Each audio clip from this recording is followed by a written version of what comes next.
Good afternoon and welcome to our Ladbrokes preview of Day 2 of the Irish Champions Weekend. I'm David Jennings from the Racing Post and I'm delighted to be joined by Mr. Brendan Duke from the Racing Post. How are you? Good form, thanks David. And the Queen of Ladbrokes, Miss Hayley O'Connor. How are you? Or just the Queen? Just the Queen of all. The Queen of all, Miss Hayley O'Connor. Irish Champions Weekend, what a day we have in store. But before we get stuck into the action, we're going to just... Two questions sent in by our loyal viewers, very interesting questions. They all want to know about Brendan Duke and Hayley O'Connor, the Ross and Rachel of racing. First one to you, Hayley, is who is your favourite racing writer? Oh, racing writer. When I get up in the morning and I'm going racing on a Sunday, I often would read your previews, and there's always managed to put a smile on my face as I'm sitting Sunday morning in bed and like with my cup of coffee.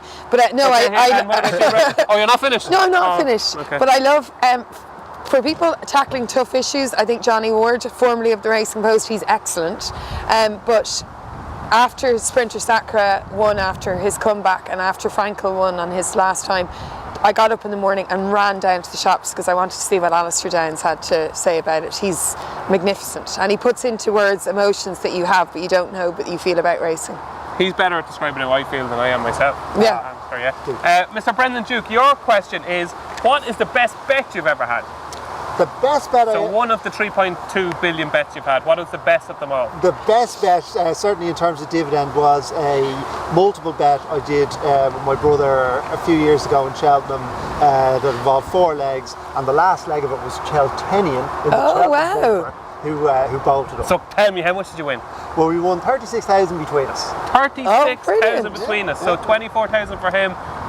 But he had slightly more of it than I did. But everyone was happy. Okay, so there's your, I'm sure that's kept the viewers happy, our two questions with Brendan Duke and Hayley O'Connor. So moving on to the second day of Irish Champions Weekend, and of course we've got the Kumar Group International Irish St Ledger at 4:50. And Hayley, are we going to be boring here? Are we going to tip Order of St George?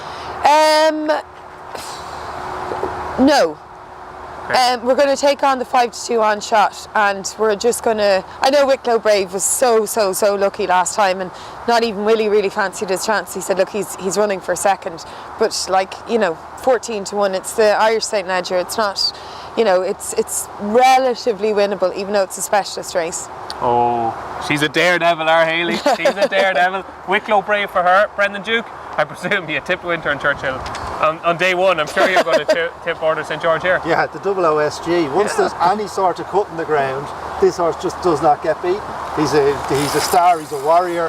I know people question him. I think he's a warrior of the turf. How hard he tried in Ascot on the wrong ground off a brutal trip. I think he ruined these tomorrow. Yeah. Do you know what, Brendan? I agree. I think Order of St George is a certainty. So there you go, that's the 4:50, the Irish St Ledger. Another Group 1 is the 4:15, the Goffs Vincent O'Brien National Stakes. And here we've got another very short price, Aidan O'Brien trained favourite. Brendan, we're going to come to you here first. Gustav Klimt. Yes. Probably did well to win at Newmarket. How good is he? Well, how good is he is right. I just cannot understand the betting on this at all. It's completely backwards as far as I understand he has to be favoured because it's Aidan and it was very eye-catching what he managed to achieve. But in what was an ordinary race, he's 4-7 against Beckford, who's rated £4 higher than him. The Phoenix Stakes is working out pretty well. The 4th has gone and bolted up since. He should be fine at 7 furlongs, but then Verbal Dexterity is twice the price of Beckford. And Verbal Dexterity, green on debut, won by 9 lengths. Still green the last day, over 6 furlongs and an adequate trip, got within a length of Beckford. He's 10-1. He is one of the each way. I've never seen your eyes open so wide. He's one of the each way bets of all time. He's at least twice the price he should be. And Gustav Klimt is the worst price of all time with odds on. I'd say he'd go off closer to even money. You have to lay this. But I'm just going to back Verbal Dexterity. Wow, you've convinced me. Write that down, Hayley. Verbal Dexterity. Write it down. Okay. So that's Verbal Dexterity for Brendan Duke. Hayley O'Connor, I'm convinced. Are you convinced? I'm not backing Gustav Klimt either. I thought, what you're saying about the superlative stakes, I just can't understand his price really. I'm going to go for Rostropovich, even though I can't say his name properly. Brother Bear could run a very good race, but Rostropovich for me, I have the same feelings as you do about Verbal Dexterity. Just can't get over his price, even though he's the Futurity Stakes winner. Very good. A very funny story actually. Jim was quite witty, and Alan McGee, my colleague in Irish Racing, was asking Jim for a few quotes on this weekend's action last weekend at Navan, and he said, Jim, are you going to run that horse in the National Stakes? I can't think of the name of it. And Jim's reply was, I named him after you. Verbal Dexterity. That's very quick. I thought that was quite good. Jim's quick. So that's the 4:15. I think Gustav Klimt is probably going to win. So sorry about that, folks. So the 3:40 is the Moigler Stud Stakes, and this is the bet of the weekend, Brendan Duke. This is the bet of the weekend. Now, Hayley, I'm hoping you're going to agree with me later. Alpha Centauri is was 5-1. Yeah. There's still some 4-1 available. Okay. Okay. Soft ground. She's a beast. 7 furlongs. The Curragh. She did a brilliant piece of work last week. Okay. Have I convinced you? I'm afraid not. I mean, this race is deep. I mean, deep. It really is one of the best Moigler stakes I can ever. Yeah, ever. Well, I think so. I think Alpha Centauri's a tool. I thought now, maybe I'm being harsh now. I thought Happily just got the run of the race the last day and maybe was slightly lucky. But we'll see tomorrow.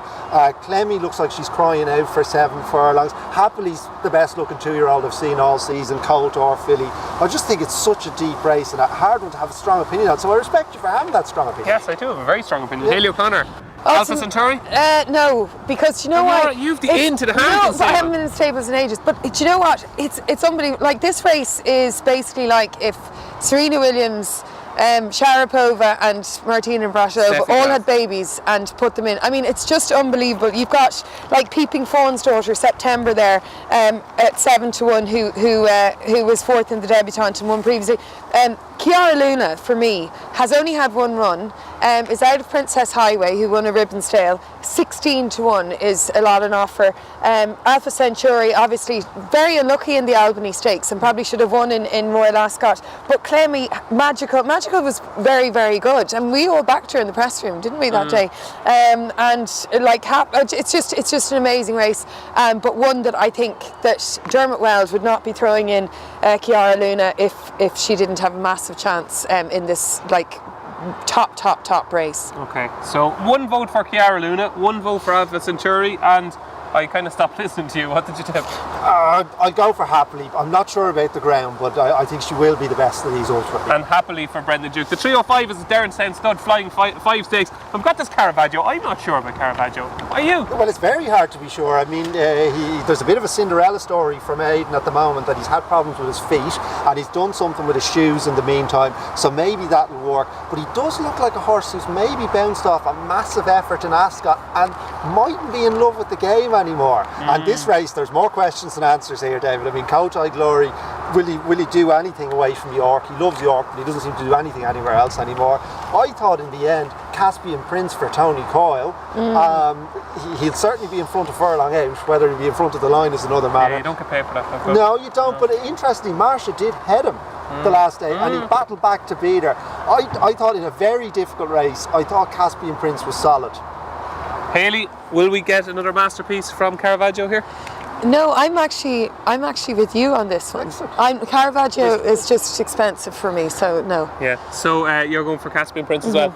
Now, it's obviously another race card. Anything in the other races that we haven't spoke about? 4 other races. Anything that jumps out at you, Hayley O'Connor?